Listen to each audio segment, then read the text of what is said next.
ତୃତୀୟ ରସରେ ପ୍ରାର୍ଥନା କରୁଛି ମା ଦୟାମୟୀ ମା ପ୍ରେମମୟୀ ମା ତୁମ ଚରଣରେ ଆସିଛି ପ୍ରାର୍ଥନା କରିବା ପାଇଁ ମୋର ପ୍ରତ୍ୟେକ ରୋଗୀ ଭାଇ ଭଉଣୀଙ୍କୁ ତୁମ ହସ୍ତରେ ସମର୍ପଣ କରୁଛି।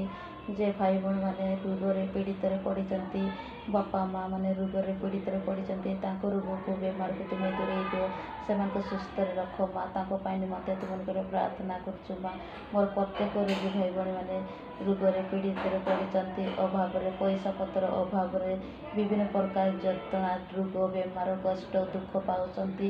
ସେ ଭାଇ ଭଉଣୀମାନଙ୍କୁ ତୁମେ ଆଶୀର୍ବାଦ ଅନୁଗ୍ରହ ଦିଅ ବାପା ମାଆଙ୍କୁ ସମସ୍ତଙ୍କ ପାଇଁ ମୋତେ ତୁମ ଚରଣରେ ପ୍ରାର୍ଥନାଟି ଆଣିଛି ମା ଦୟାମୟୀ ମା ପ୍ରେମମୟୀ।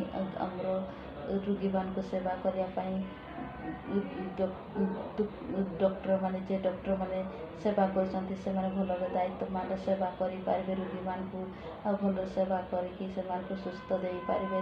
ଡକ୍ଟରମାନଙ୍କୁ ବି ଆଶୀର୍ବାଦ ଅନୁଗ୍ରହ ଦିଅ ମା। ସେମାନେ ବି ରୋଗୀମାନଙ୍କୁ ସେବା କରିକି ଭଲରେ ସେମାନେ ସେବା କରିକି ସେମାନଙ୍କୁ ସୁସ୍ଥ ଦେଇପାରିବେ। ମା ମାରିଆ ସେମାନେ ଭଲରେ ସୁସ୍ଥ ହେଇକି ଯେମିତି ଘରକୁ ଫେରି ଆସିପାରିବେ। ମୋର ଯେ ବାପା ମା ଭାଇମାନେ ରୋଗରେ ପୀଡ଼ିତରେ ପଡ଼ିଛନ୍ତି ମେଡ଼ିକାଲ ଗୁଡ଼ାରେ ସେମାନଙ୍କୁ ତୁମେ ଦିଅ ସାହାଯ୍ୟ କର ଦୟାମୟୀ ମା ପ୍ରେମମୟୀ। ମୋ ପାଖରେ ସେତିକି ସାହାଯ୍ୟ କରିବା ପାଇଁ କି ସେମାନଙ୍କୁ ସେବା କରିବା ପାଇଁ ମୁଁ ଅକ୍ଷମ, ମୁଁ ଦୁଃଖିତ, ମୁଁ ପାପୀ।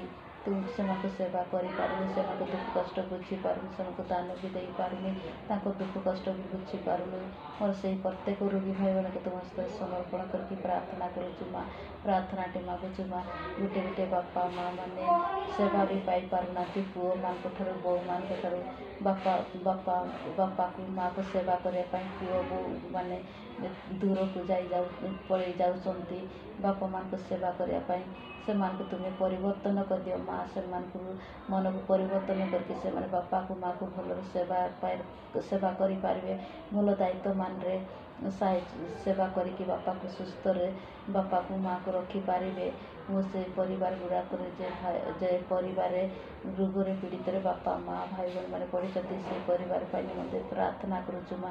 ସେମାନଙ୍କୁ ତୁମେ ଆଶୀର୍ବାଦ ଅନୁଗ୍ରହ ଦିଅ, ସେମାନଙ୍କୁ ରୋଗକୁ ବେମାରକୁ ତୁମେ ଦୂରେଇ ଦେଇ ସେମାନଙ୍କୁ ସୁସ୍ଥରେ ବେମାରରେ ରକ୍ଷା କର ମା। ତାଙ୍କୁ ତୁମ ନିକଟରେ ସମର୍ପଣ କରୁଛି, ସେମାନଙ୍କୁ ତୁମେ ଆଶୀର୍ବାଦ ଅନୁଗ୍ରହ ଦିଅ। ତାଙ୍କ ପାଇଁ ମୋତେ ଧନ୍ୟବାଦ ଦେଉଛି ଆଉ ତାଙ୍କ ପାଇଁ ମୋତେ ତୁମକୁ ପ୍ରାର୍ଥନା କରୁଛୁ ମା। ମୋର ପ୍ରତ୍ୟେକ ରୋଗୀ ଭାଇ ଭଉଣୀଙ୍କୁ ତୁମ ହସ୍ତରେ ସମର୍ପଣ କରିକି ମୋର ଏଇ ଛୋଟ ପ୍ରାର୍ଥନାଟିକୁ ସମର୍ପଣ କରି ପ୍ରାର୍ଥନା କରୁଛି ମା ଦୟାମୟୀ ମା ପ୍ରଭୁ ତୁମ ନିକଟରେ ଛୋଟ ପ୍ରାର୍ଥନାଟି ସମର୍ପଣ କରୁଛି।